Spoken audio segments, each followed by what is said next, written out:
Get this, there are several ways a king can die, right? In battle, old age, poisoned by enemies, but drowned in beer? This is Sigurd the Mighty Eysteinsson, a Viking who conquered territories, commanded armies, and died in a way that nobody expected. And no, I'm not making this up. This is real history, documented. Today, you're going to discover how a legendary warrior met the most bizarre end possible. Let's go! First, who was this guy? Sigurd Eysteinsson lived in the 9th century, around the year 875 AD. He was a jarl, which is basically a Viking earl, of the Orkney Islands, up in northern Scotland. His nickname was the Mighty. The Mighty. Because the dude was actually fierce.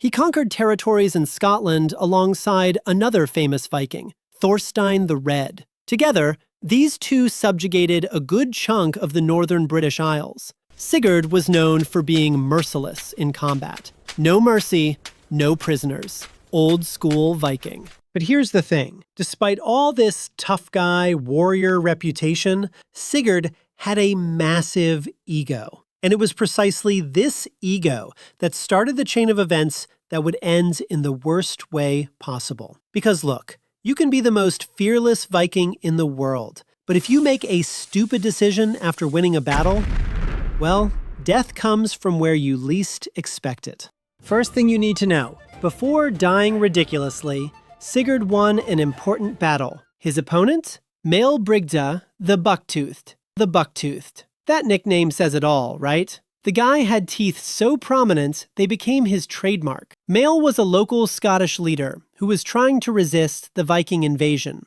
He challenged Sigurd to combat, 40 men on each side. A formal duel, medieval style. Sigurd accepted, except he cheated.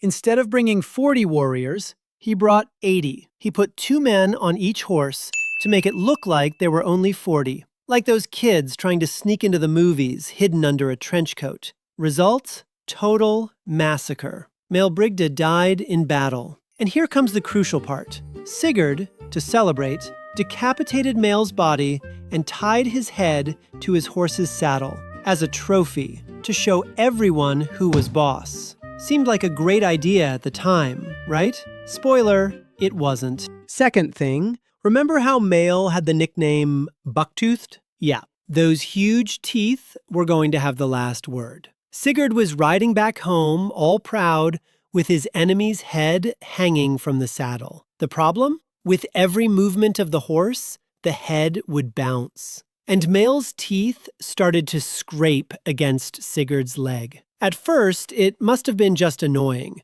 Then, it became a scratch. And since hygiene in the Viking Age wasn't exactly advanced, it got infected fast. Historical texts, specifically the Orkney saga, written in the 13th century but based on actual events, describe how Sigurd's legs swelled up, turned red, started to stink. It was a severe infection, probably gangrene or sepsis. And there were no antibiotics, no doctors, zero. Sigurd got sick, started running a high fever, and then things only got worse. Because apparently, some historians speculate that Sigurd tried to ease the pain by drinking a lot. Beer and mead, specifically. Third thing, and here the story gets a bit hazy, but this is what we have. Historical sources indicate that Sigurd, feverish, dehydrated, and with his leg rotting away, decided to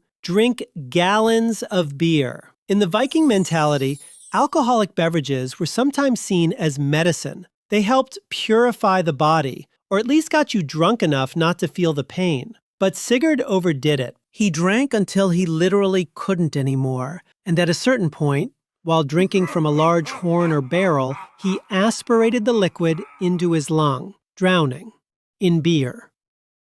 Some accounts say he vomited and then choked on his own vomit mixed with the drink. Others say he simply drank too fast, choked, and died from asphyxiation. Either way, a Viking warrior feared by all died suffocated by alcohol. Fourth thing, Sigurd's name went down in history, but not the way he wanted. He's mentioned in the Orkney saga, an Icelandic chronicle that documents the history of the Jarls of Orkney. And guess what the most famous part about him is? Not the conquests, not the battles won, it's the ridiculous death. The saga literally says he died from a wound caused by Maelbricta's teeth. Like imagine, you spend your whole life fighting, raiding, conquering lands, and in the end your mental epitaph is, died because a scratched tooth got infected. Oh, and there's more. Maelbricta also went down in history as the dead man who killed his killer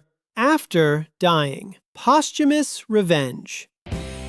I am the champion, my friend. The Vikings loved a good story of irony and fate, and this one became an instant legend. And finally, fifth thing, after Sigurd died in this shameful way, what happened to his legacy? Well, he left a son, Guthorm Eysteinsson.